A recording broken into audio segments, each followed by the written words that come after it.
గతంగా మనకు అవసరం లేదు. కానీ నెక్స్ట్ జరగబోయే విషయాల గురించి చెప్తున్నానంటే ఇది భవిష్యత్తు. ప్రస్తుతం మనం వర్తమానంలో ఉన్నాం. గతం పోయింది, గతం గురించి వదిలేయండి. వర్తమానంలో భవిష్యత్తు గురించి థింక్ చేస్తేనే ముందరికి వెళ్తాం. కాబట్టి ఈ రోజు మనం కంపేర్ చేసుకోవాల్సింది పక్క ఊరితోనూ పక్క రాష్ట్రంతోనూ కాదు, ఇతర దేశాలతోనే కంపేర్ చేస్తున్నారు. మరి ఇతర దేశాలతో కంపేర్ చేస్తున్నారు కాబట్టి ఎక్కడ బాగా జనాభా ఎక్కువగా ఉంటుందో అక్కడ ఉపాధి అవకాశాలు కల్పిస్తే ఏమైందంటే ₹1,00,000 జీతం ఇవ్వాల్సినటువంటి వ్యక్తికి 20,000 రూపాయలు ఇచ్చి జీతం చేయించుకోవచ్చు. గమనించండి మీరు కావాలంటే. అదే జనాభా పాపులేషన్ తక్కువ దగ్గరికి వెళ్ళి కంపెనీషన్ అనుకోండి, కంపెనీ ఓపెన్ చేసిన తర్వాత ఉద్యోగానికి ఓడు రానిరాడు, పెట్టేం లాభం ఆ కంపెనీ అంట. ఒకవేళ వచ్చినా నేను ₹1,00,000 జీతం ఇస్తా అంటే ఆయన ఏమంటారు తెలుసా, నాకు 3 లక్షలు ఇస్తే వస్తా. డిమాండ్ ఉంటుందా ఉండదా?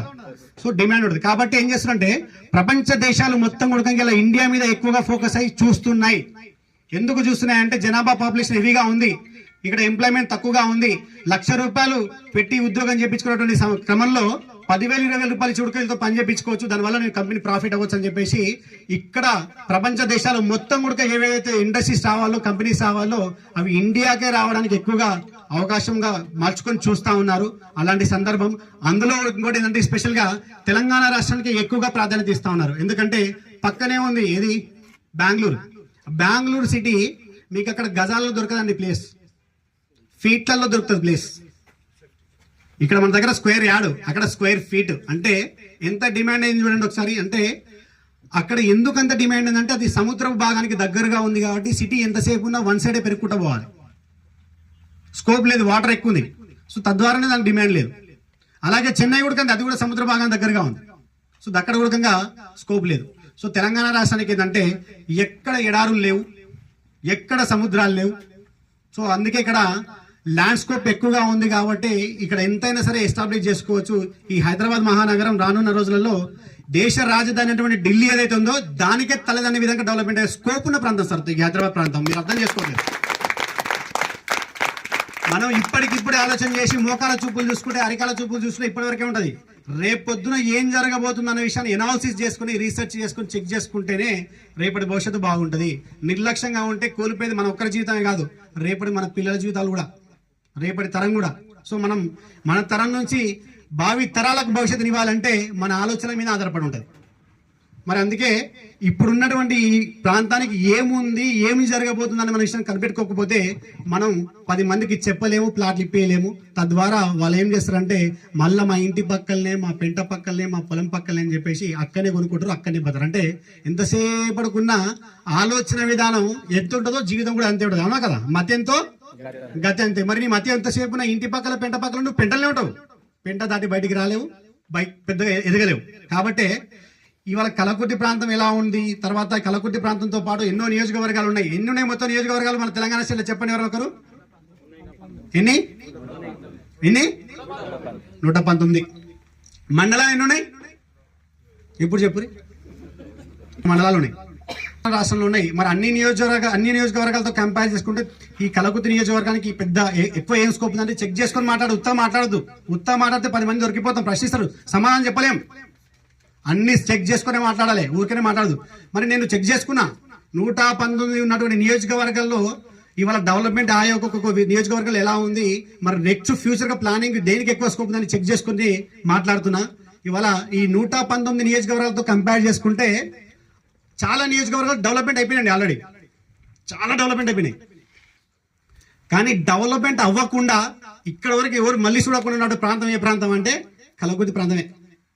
కానీ ఇప్పుడు నుంచి ఎలా ఉండబోతుందంటే ఇప్పటి వరకు ఏవైతే నియోజకవర్గాలు అభివృద్ధి చెందినాయో ఆ అభివృద్ధి చెందినటువంటి నియోజకవర్గాలతో కంపేర్ చేసుకుంటే కలకుర్తి నియోజకవర్గం ఎవరు కని విని ఎరగని రీతిలో అభివృద్ధి చెందేటువంటి సందర్భం స్టార్ట్ అయింది. ఇప్పుడు స్టార్ట్ అయింది. అది ముందుగా ఎవరైతే పసిగడతారో వాళ్ళే ఫలితాన్ని కళ్ళలో చూస్తారు.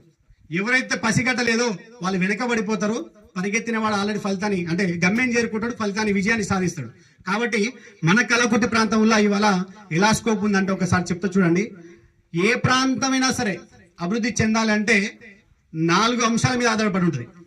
ఏంటి సార్ ఆ 4 అంశాలు అంటే, ఒకటి గవర్నమెంట్ ప్రాజెక్టులు ఏమైనా వచ్చి ఉపాధి అవకాశం వస్తే అభివృద్ధి చెందుతుంది.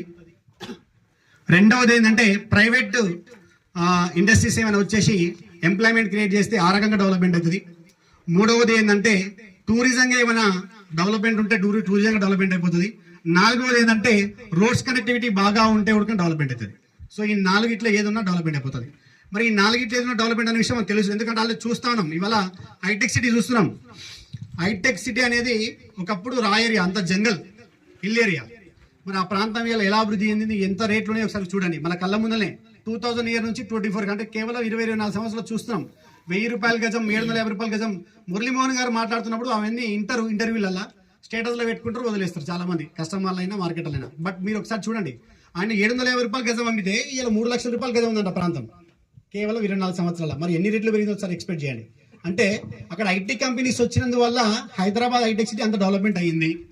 ఒక రీజన్ అంటే ఎంప్లాయ్మెంట్ ఎక్కువ క్రియేట్ అయింది ఐటీ కంపెనీస్ వచ్చి. అలాగే టూరిజంగా చూసుకుంటే మన ఇండియాలో ఎక్కువగా టూరిజం జరిగేది ఏంటంటే గోవానే కదా. గోవాకి ఆల్ కంట్రీస్ నుంచి వస్తారండి, ఓన్లీ మన ఇండియా నుంచే కాదు, మన ప్రపంచంలో ఎన్ని దేశాలు ఉన్నాయి అన్ని దేశాల నుంచి గోవాకు వస్తారు అన్నమాట టూరిజం కింద. సో అట్లా కూడా డెవలప్మెంట్ అవుతుంది. ఇప్పుడు గోవా మొత్తం టూరిజం అయినా బతుంది.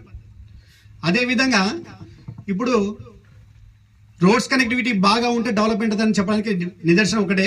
ఇలా హైదరాబాద్ మహానగరం అంతగా ఎందుకు విస్తరిస్తుంది సార్ అంటే, ఇది మన భారతదేశంలో ఒక మిడిల్ పార్ట్ ఉంది. అంటే మధ్యప్రదేశ్ ఏదైతే ఎంపీ ఉంది కదా, మధ్యప్రదేశ్ దిగువ భాగాన సెంటర్గానే ఉంది మన ప్రాంతం కూడా. ఇక్కడ రోడ్స్ కనెక్టివిటీ ఎలా ఉన్నాయి సార్ అంటే, హైదరాబాద్ నుంచి నువ్వు ఏ స్టేట్కైనా వెళ్ళడానికి కనెక్టివిటీ ఉంది. ఇవి చూడండి, ఈస్ట్ వెస్ట్ నార్త్ సౌత్ చూసుకోండి. ఈస్ట్ వైపు చూసుకుంటే విజయవాడ హైవే, వరంగల్ హైవే ఉంది. నార్త్ వైపు తీసుకుంటే నీకు నాగ్పూర్ హైవే ఉంది, నిజామాబాద్ హైవే ఉంది. ఇటువైపు చూసుకుంటే మెదక్ హైవే ఉంది. వెనక భాగం తీసుకుంటే మనకు బాంబే హైవే ఉంది అండ్ వికారాబాద్ హైవే ఉంది. సౌత్ వైపు తీసుకుంటే